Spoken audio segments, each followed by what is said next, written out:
Good afternoon. This is Sunshine Reports. My name is Timile Faladi.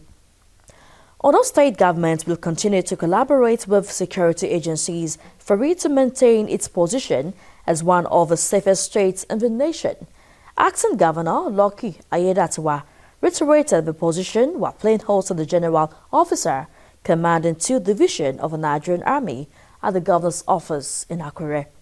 The State Executive Council joined the acting governor to receive the Army commander.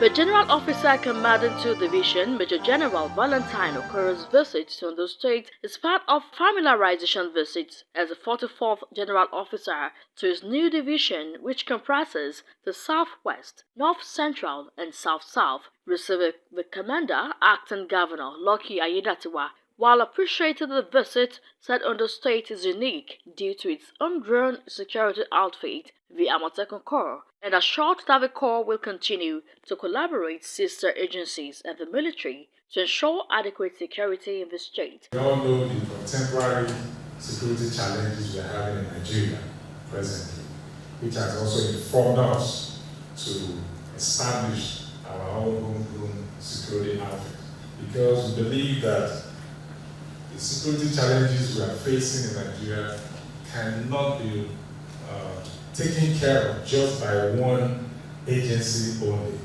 Aiyedatiwa commended the role being played by the military in achieving a secure state, saying government will continue to create an enabling environment for them to achieve their mandate. I want to also thank the Nigerian military for the support we are enjoying from them. Thanks to the brigade commander who is in charge of the military in Ondo State.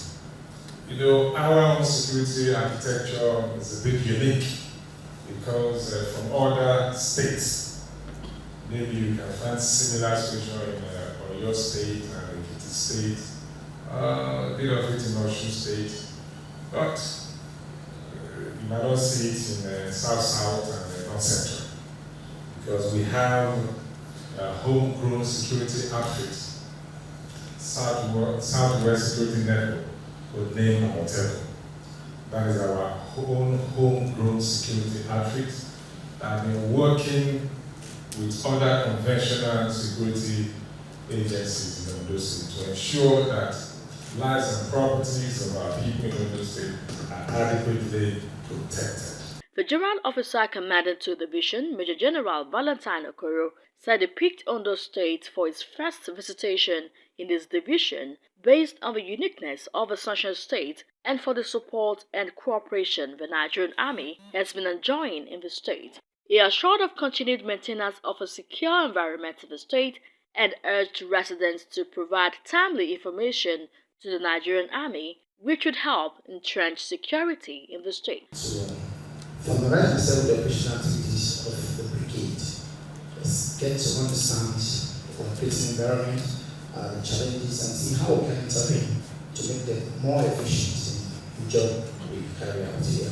The Secretary to the State Government, Princess Oladunyudu, Chief of Staff to the Governor, Olugbengali, Head of Service, Kayode Ogundele, among others, joined the Acting Governor to receive the Army Commander.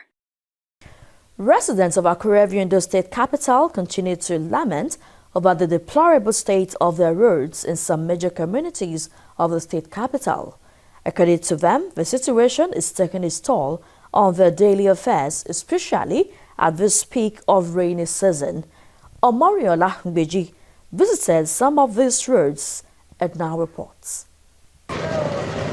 Davok Junction to Alakure axis down to Okeya, not leaving out Olokwe Junction and Ijomimo, among other areas along Idonre Road, all calling for urgent attention. It takes a skilled road users to successfully ply these roads, as vehicles and tricycles have to wait for one another to avoid unthinkable issues. They lament that their tools are getting more, not up to scratch as days go by, thereby reducing their productivity. This road is spoiled our keke, we spoil motor for this area. So yesterday now one madam and one look at us fall for that place. That madam leg break. So please, we beg our governor, beg our commissioner, make they join hand together, make they do out this road for us. They should help us. Adjust this road. The road is too bad. If rain fall now, nobody will pass here again. And the road is always full our keke. Tó bá wò láti bí báyìí ibi tó ti ṣọ̀nà dé lọ́nà Kèyà junction títí dé ìjọ mímọ́ bẹ́ẹ̀ lọ́dọ̀ ọ̀nà òun kò sí eléyìí tó gbádùn tí n bá fẹ́ lọ ra nǹkan láàkálẹ̀ báyìí tí n bá ti fẹ́ jáde ẹ̀ẹ̀kan mo gbọ́dọ̀ jáde mọ́.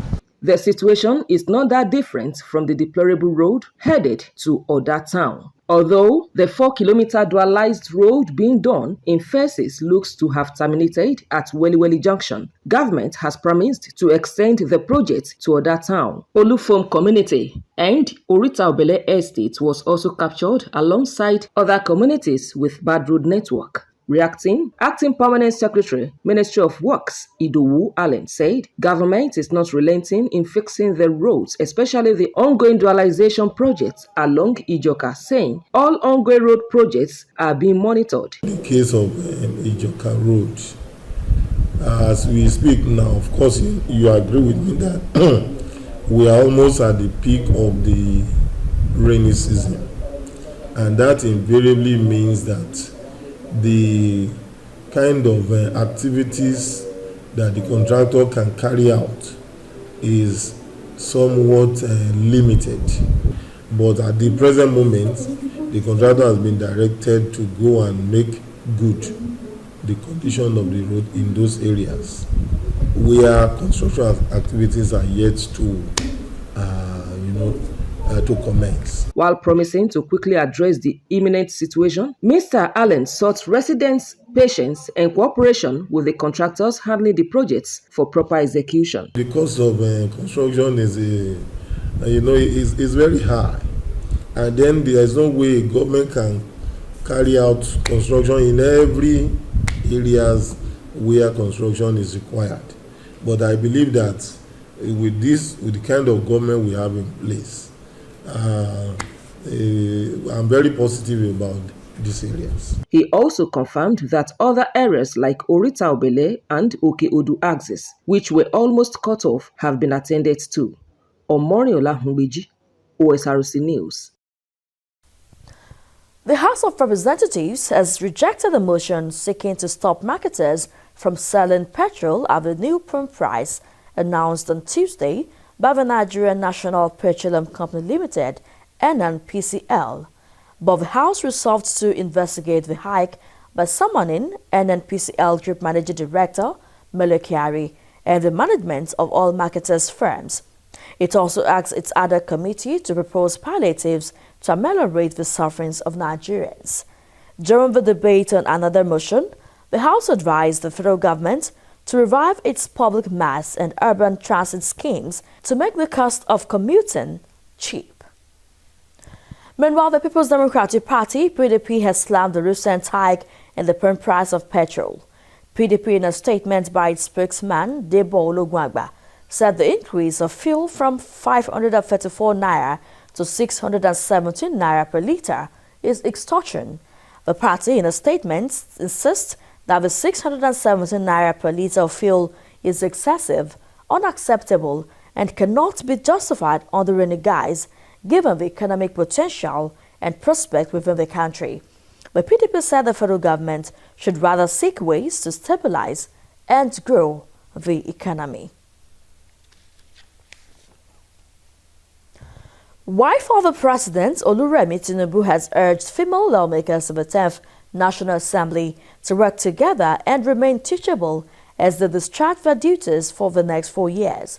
Mrs. Tinubu urged them to work together irrespective of party affiliation, noting that the success of the nation depends on these.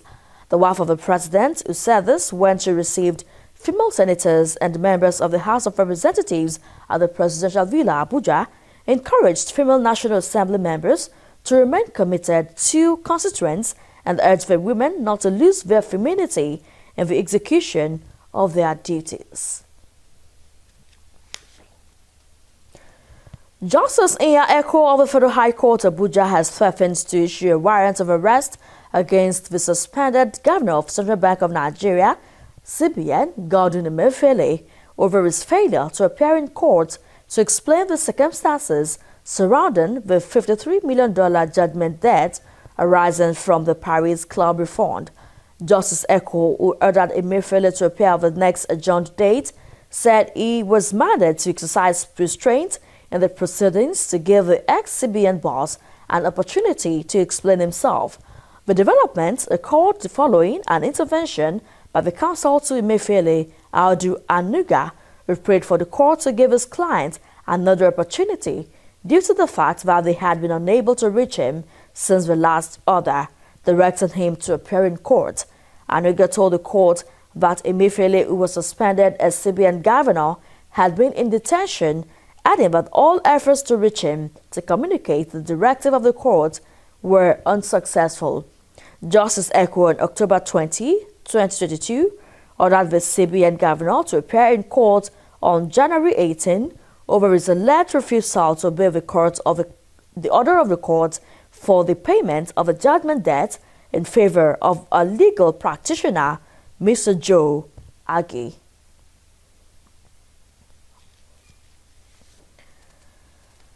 Celebrated Nigerian writer and scholar Professor KOLE OMOTOSHO has passed away. One of the late literary giants, children and author Yewande, who confirmed Professor OMOTOSHO's death, said he died on Wednesday late afternoon. Born in Akure, Ondo State, on April 21, 1943, OMOTOSHO attended King's College, Lagos, University of Ibadan, and the University of Edinburgh. Famous for his famous 1988 novel, which documents the evolution of Nigeria as a country. Just before dawn, OMOTOSHO left Nigeria at a point for visiting professorships in English at the University of Stirling, National University of Lesotho, and later the University of Western Cape, South Africa, where he was between 1991 and 2000. Some of his other works include The Edifice, The Combat, Miracles, Fela's Choice, Sacrifice, The Curse, and Shadows in the Horizon. And now to sports. The Ministry of Youth and Sports has rejected a proposal by the Nigerian Football Federation to sack Super Falcons head coach Randy Waldrum.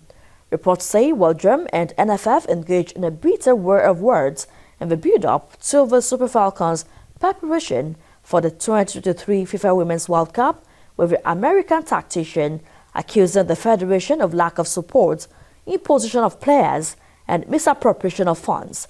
The proposal to sack Waldrum, according to the ministry, would have adverse effects on the team's performance in Australia and New Zealand.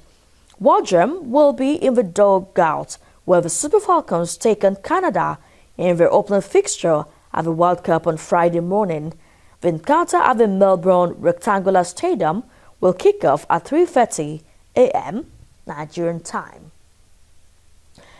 And with that, we wrap up Sunshine Reports this afternoon. Thank you so much for watching.